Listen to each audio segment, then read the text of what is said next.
Hey BookTube, this is Friday Reads on Saturday.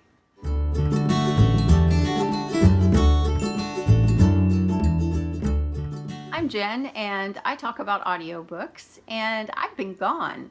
I didn't do a Friday Reads last week, so I have a lot to catch you up on book-wise. Okay, I'm going to start off with The Unexpected Everything by Morgan Matson. On audio, this is narrated by Bailey Carr, and I read this as a buddy read with Lisa at Books and Smiles. She was doing the tome topple, and this is a big book. It's over 500 pages. On the narration, Bailey Carr struck me as a little young sounding at first, but then I realized that the protagonist is young, and it made sense that she sounded like a teenage girl. I'm not sure about some of her characterizations and voices for the guys, but, you know, largely unremarkable. And to be honest, that's always a win. When a narrator is fairly average and you don't notice anything overly good or overly bad about it, that means that you're concentrating on the story, and that's the narrator's job. So in that respect, I'd call that a win. The story is about Andy. Andy is the daughter of a congressman, and the day that a scandal breaks, she's in line to do this amazing internship that's going to put her on track for an Ivy League school. And she gets a call the day after the scandal breaks, and they say, well, we no longer have a place for you. She's faced with how she's going to handle it. And so there's an interesting dynamic going on between she and her dad. She's been raising herself, essentially, and she doesn't know what to do. And she kind of accidentally falls into a job walking dogs, and so she does that for the summer. And then there's a guy named Clark that she runs into, and there's an interesting situation with him. And so it's just basically a coming of age story. So I ended up giving it 4 stars, but I have to say it's the 3.5 end of 4 stars. I rounded it up. I don't think that the book needed to be nearly as long as it was.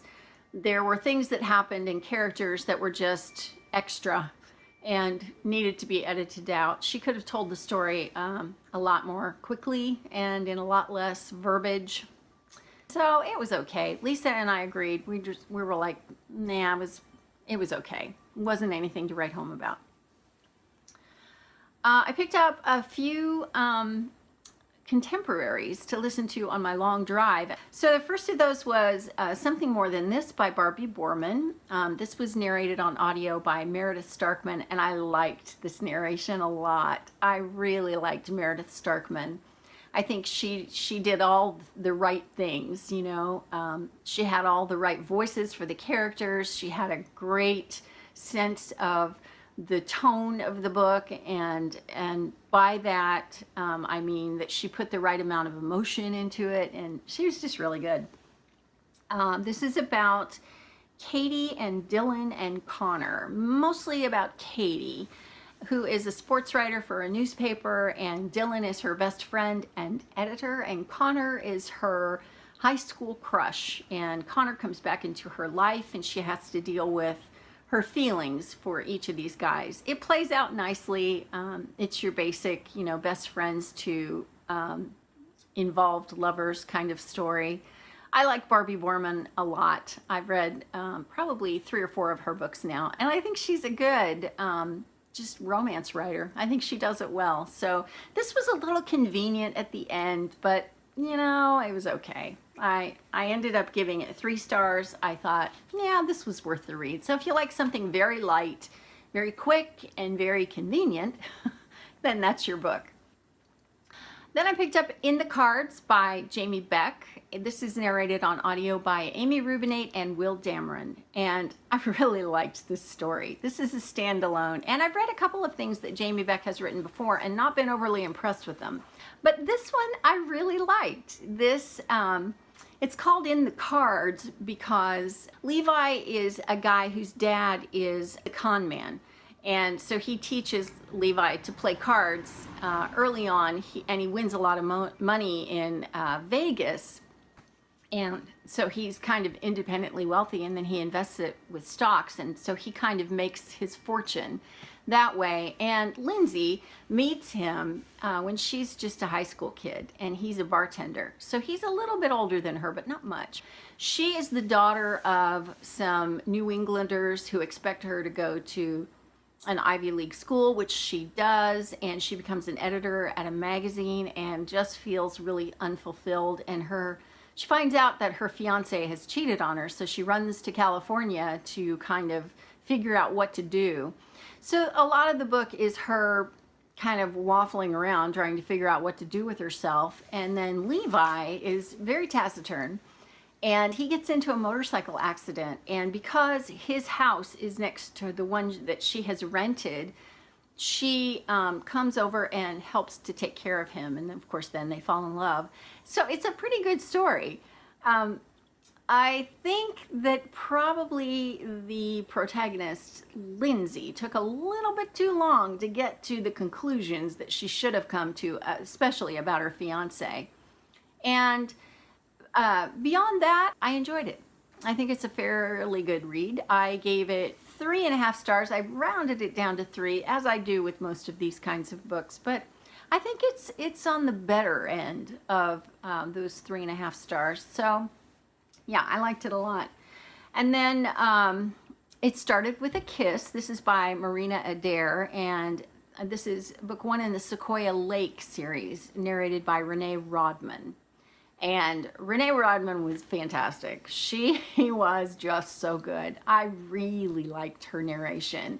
I think in the future, if I see her name as the narrator, I'm going to be really pleased about that, because she just did it all right. You know, she had great characterizations. She captured the tone of the book really well, just the right amount of emotion, and I just really enjoyed it. I wish I could say more in detail about what she did, but you know, sometimes just overall it's a great performance, and I think that in this case that was true. This is all about Avery and Tyler. Avery is a woman who has survived a kidney transplant, and her mother died of kidney disease.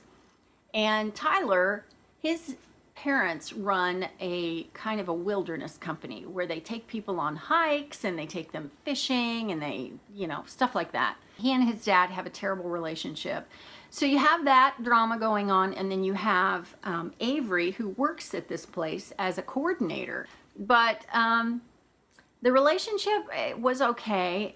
Marina Adair threw a lot into this book. She has the whole kidney transplant thing, and then Avery is this, you know, do-gooder who is just kind of a Pollyanna. She always sees the positive side of things, and she's always trying to help people. And then you've got Tyler, who has this terrible relationship with his dad, and so it was okay. I think the best part about this book, the good part about this book, was probably the narration.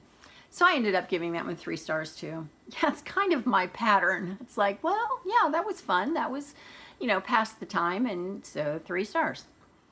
Then I picked up on my iPad Specimen. This is by Shea Savage, and I like her a lot as an author. She writes new adult romance for the most part, but she's written a ton of stuff.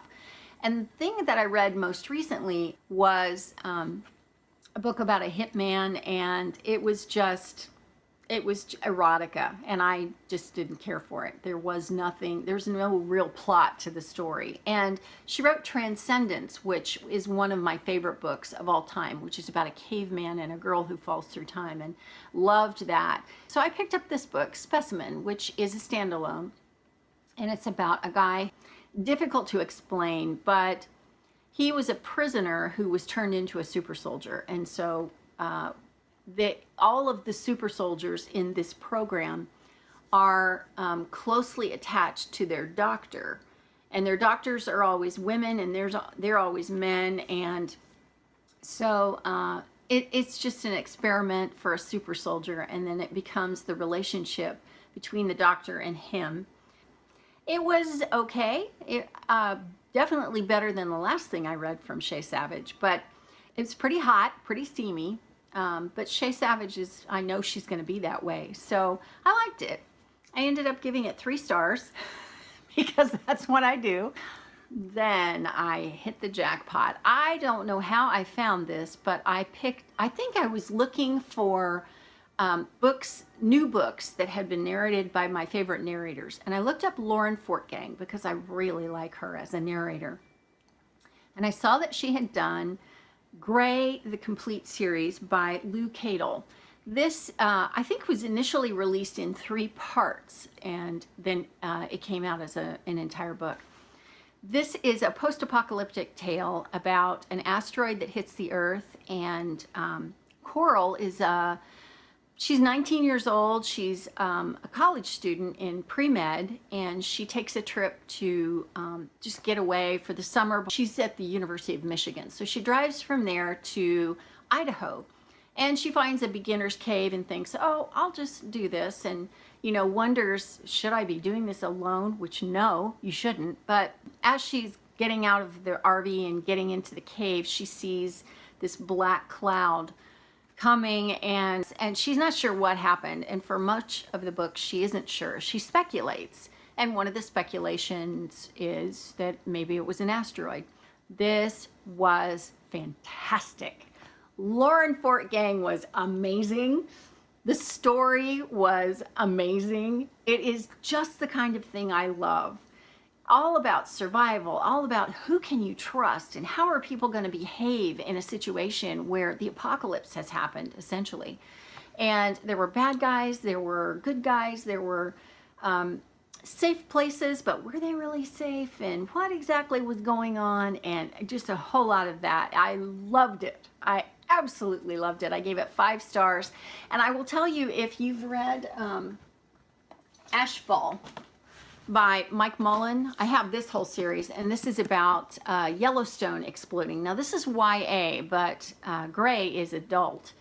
And same kind of thing, a very realistic look at what might happen if there was an apocalypse, especially with nuclear winter. Yeah, that's what they call it, but it's basically just so much ash in the air. And that happens when a volcano explodes or when an asteroid hits or that kind of thing. So I loved it. I cannot rave enough. It was just what I needed at the time. And it's about 24 hours long on audio, and I wanted to stretch it out because I loved these characters. I loved the way that they approached everything, the way that they were kind of sly, the way that they were very much to themselves and were pretty self-sufficient and found themselves changing. Their personalities changed a lot from the way that they had been before the event, as they call it, and then the way they were after. So I loved it. I thought it was fabulous. Last night, I finished Win Some, Lose Some. This, again, is by Shea Savage. I read it on my iPad. And I read it because Beth Nieper told me that if I didn't like, she wasn't surprised that I didn't like the one that I didn't like. It was Otherwise Occupied or something like that. She said, I'm not surprised that you didn't like that book, but you should try this one. And I'm so glad, Beth, that I tried it because I loved it. It is a story about an autistic boy who has Asperger's, although it should be called high-functioning autism because autism is such a spectrum. You have very high-functioning people and you have very low-functioning people, and it just varies by degrees. And so he has high-functioning autism, and yet he's not on the highest end of the scale because where most people with Asperger's syndrome, as it was previously identified, tend to fixate on 1 or 2 things. And he has, as he says, about 100 things that he fixates on. He's 18, he's a senior in high school. He's not a genius, which I found kind of refreshing. He doesn't really have to go to school, but he does because he thinks that the socialization that he gets there is important. His parents have died, so he's an orphan. His mom died of cancer, and then his dad died in a freak accident. His name is Matthew. And his older sister, Megan, has very low-functioning autism. So she's in kind of extended care, and his aunt and uncle, he's very close to them. And so it's all about this relationship that he forms with this girl named Mayra, and she is a popular girl, but she gets assigned to do a project with him in ecology class. And so she just keeps pursuing the relationship with him. She just keeps, trying to understand him and realizing that she doesn't understand him and never has throughout, she's known him since grade school, but she has never understood him. And so it's just the story of their relationship, and it's just so sweet, so good. It's steamy, but not overly so, These are high school kids, and so I'm not sure I would call this YA as much as new adult, because they're 18, but I just loved it. I ended up giving it 5 stars, but that was 4.5 rounded up. I'm not sure if it was really amazing, but it was at the high end of really, really, really good. So yeah, I don't know, maybe it's the subject matter that I really like, because I've picked up another book, which is called Puddle Jumping. And Lisa at Books and Smiles, I saw where she did her mid-month wrap-up, and I talk to her every day anyway, and it's also about an autistic boy and a girl, and it's got a very different flavor, but she loved it. She gave it 5 stars, so I thought, oh, I'm kind of on a roll with this, so I think I'll keep going. So that's YA. That's by Amber L. Johnson. And it's all about Lily, who is telling the story first person, and Colton, who is the boy who is he's a prodigy. He paints. And I'm not really very far into it, but I can tell you that, you know what, I'm going to fly through it. Like I did the other one. I read Win Some, Lose Some yesterday. It was a in one sitting kind of a read. So I have a feeling Puddle Jumping is going to be the same way. Even though I started it last night. Yeah. I'm really enjoying it. And then I also picked up Blood of Dragons, which is book 2 in the Legacy of Dragons series by Jack Campbell. It is narrated on audio by MacLeod Andrews, and I talk about this series all the time. This series is a follow-up series. It's a kind of a continuation with the next generation to Jack Campbell's The Pillars of Reality series, which I absolutely love. Probably one of my favorite series of all time. It's all about steampunk and magic, and with wonderful characters. Now, I will say that this new one, I don't like the characters nearly as much, primarily because Kira, who is the main character, she tends to be a little bit spoiled and a little bit of a bratty kid. Her mom and dad are famous for pretty much leading the war against the great guilds who ran everything with an iron fist and did not allow for technology to progress. And so, she's living in the shadow of her mom, and she's not handling it well. Well, the second book, I've just started it, so I think she's going to handle it better. I'm looking forward to the adventure in this one. So I already know that I'm going to love it. MacLeod Andrews is just unequaled. He's my favorite narrator, I think, of all time now anyway, and he just, oh my gosh, he's probably a lot of the reason that I love this series so much. He's just amazing. He's just amazing when it comes to each character's voice. And the way that he says the dialogue, it's perfect. Just perfect. He's an actor, and I don't know how good of an actor he is, but he's certainly an amazing voice actor. So that's what I've been reading, and that's what I am reading. If you've read any of these, of course, I want to know your thoughts, so let me know in the comments. I'll talk to you there. And thanks again, Beth, for that great recommendation on the Shea Savage book, because, man, I loved it. See, this is why I love talking to you all in comments, because you give me these great recommendations, and then I can enjoy these wonderful books. So that's it for now for me. Have a great weekend, and I will see you next time. Thanks for watching.